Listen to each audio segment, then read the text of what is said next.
There's an urgent problem with no immediate sign of a solution. The federal government is set to run out of money on Friday, and Republicans and Democrats are again stuck. Now, that sticking point, the president's border wall. Some Republicans want a 2-week stopgap funding measure to buy more negotiating time. The White House does not.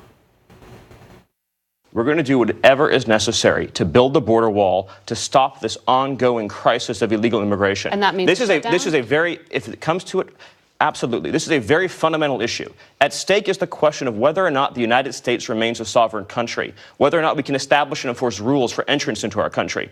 The Democrat Party has a simple choice.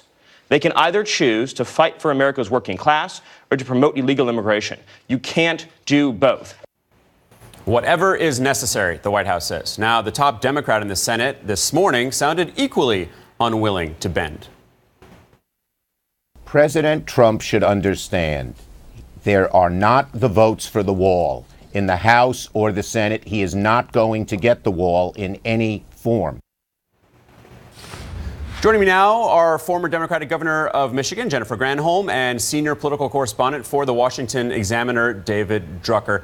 David, let me start with you. Our Phil Mattingly on Capitol Hill is saying that if the administration is ready to kick the border wall can down the road, that they wouldn't have sent Stephen Miller out there on the Sunday shows this morning. How dug in do you think this White House is on getting the border wall funding? Well, it's really hard to tell, Alex, because this president changes his mind from minute to minute. We think there's a deal. All of a sudden, there's no deal. He's going to shut the government down. He doesn't want to shut the government down.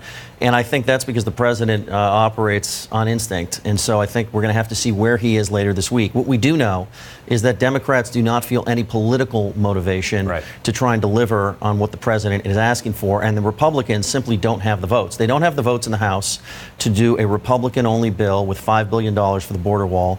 And when Chuck Schumer looks at the 2018 elections, even though Democrats did not win back the Senate, he won 2 seats, one in Arizona, one in Nevada. You have a lot of Hispanics there. Immigration is a very big issue there. You look at the House, they won 40 seats. And so as far as Democrats are concerned, the president's rhetoric and his policies do not work politically, and so they don't feel like they have anything to fear. Now, I think part of this might be the fact that a lot of voters, when they hear President Trump talk about the border wall and immigration, are conflating his rhetoric with those policies. So even though if we look at these policies in a standalone measure, they're going to do better for Republicans if you can take Trump out of it. You can't take Trump out of it. It reminds me of health care with President Obama when Obamacare was unpopular. And therefore, stalemate, I think, unless President Trump moves. Okay. Governor Granholm, let's listen to what Senator Dick Durbin had to say this morning quickly. It's entirely in the hands of President Donald Trump, and he bragged that this was his decision. I'll shut it down, he said. If I don't believe I can get my wall, my $5 billion Sea to Shining Sea wall. So, Governor, as you hear there, Democrats are confident that the president will own the blame for this potential shutdown. Do you see that dynamic holding, and do you think it's a smart strategy? Well, the president has said, basically, I'm willing to take this on, sending out Steve Miller this morning, reinforcing that I'm willing to own the shutdown because he thinks it's a good political fight. But honestly, you look at the polling numbers on this, and it's really quite astounding. I mean, 69% of Americans don't think it should be a priority of Congress. 57% say Trump should be compromising with the Democrats over this. 60% of Americans don't even want a wall. So this is really a cruddy issue to shut the government down on if you choose to do that. Honestly, I think what Congress is going to do, and David, I'd be interested in your opinion on this because you're right there in D.C., but from my experience as a former governor working with a reluctant legislature, I think that the most likely outcome is a punt to the next Congress. You've got all of these members of Congress who lost in the House and who aren't even showing up for votes, and this would be a super hard vote. So why would they come back in town to do that?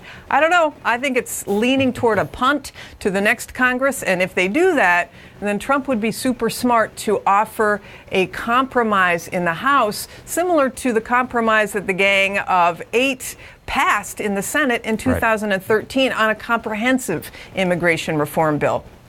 David, your thoughts? Well, look, I think the president had 2 years to try and deal with this in a comprehensive fashion. And for some reason, he chose not to, which I think is really interesting, given that immigration was his signature issue. He said he wanted to own the shutdown. He sends Stephen Miller out there, his #1 immigration restrictionist in the administration, to say that the president's not going to back down. So if the president backs down later this week, I think that's going to signal to the Democrats that they can really take the offensive in negotiations in January. One thing will change, though, in January. Democrats will run the House, and they're going to be responsible for getting the government open on a compromise basis with the president. So it's not going to be as easy for them to say no and then just say it's up to Republicans because they're running everything. And that will change some of the tenor of these negotiations. But, you know, as we all know, in terms of the politics of this, it depends on who the public blames. But the governor's right. The polling on this and the after-action report on the midterm elections shows that the president's rhetoric and policies did not inspire votes. And that's why I think that the Democrats are on the offensive. They feel like they're in the right position here. I want to switch gears to the Affordable Care Act, Obamacare. Governor Granholm, of course, we saw on Friday a federal judge in Texas make a ruling that would attempt to dismantle Obamacare. This is something that the president then celebrated on Twitter. If we game this out and assume that this gets to the Supreme Court, how do you see the court ruling, especially now that we have Neil Gorsuch and Brett Kavanaugh on the court, making it decidedly a conservative court? Yeah, I mean, well, let's take the first step. The first step is that it gets appealed to the Fifth Circuit. Right. The Fifth Circuit has 16 seats, 11 of which were appointed by Republican presidents. 5 of those 11 appointed by Donald Trump, and the 5 appointed by Donald Trump are people who were very active on the Republican side before they were appointed, whether they were in governor's offices or on the Senate Judiciary Committee, et cetera. So you're going to have those who say, like Susan Collins this morning was saying, oh, she thinks it's going to be overturned. I don't put any stock in that. Then you go to the Supreme Court. Now, it was Roberts who, along with others, 4 others, said upheld the Affordable Care Act, and those 5 are still on the bench. So the question is, what would happen? Honestly, I really feel like in something like this, you tell me who appointed you, and I tell you what the outcome is going to be. I don't think that Democrats should be feeling comfortable that this is just going to be overturned either at the Fifth Circuit level or at the Supreme Court. And by the way, if the Supreme Court gets this, the decision will happen in an election year, 2020. So that puts all the more pressure on Congress to actually come up with something.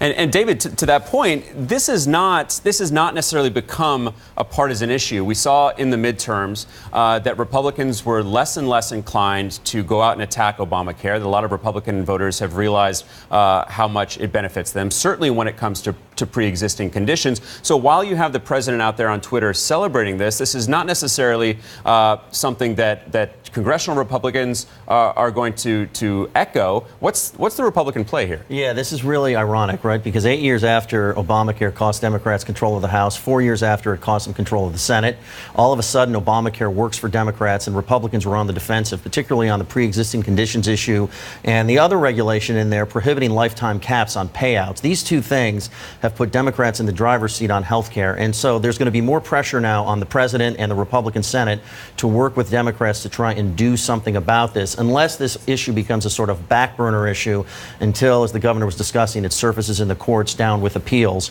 and we start to talk about it again. But it puts the party in a very interesting position because the hardcore base is going to say no to anything that smacks of Obamacare, and yet swing voters, independent voters, and soft Republicans are just as concerned as Democrats about these key issues, pre-existing conditions, and things like that. That's why health care is no longer a winning issue for Republicans if and until they can reorient this argument and try and get it back.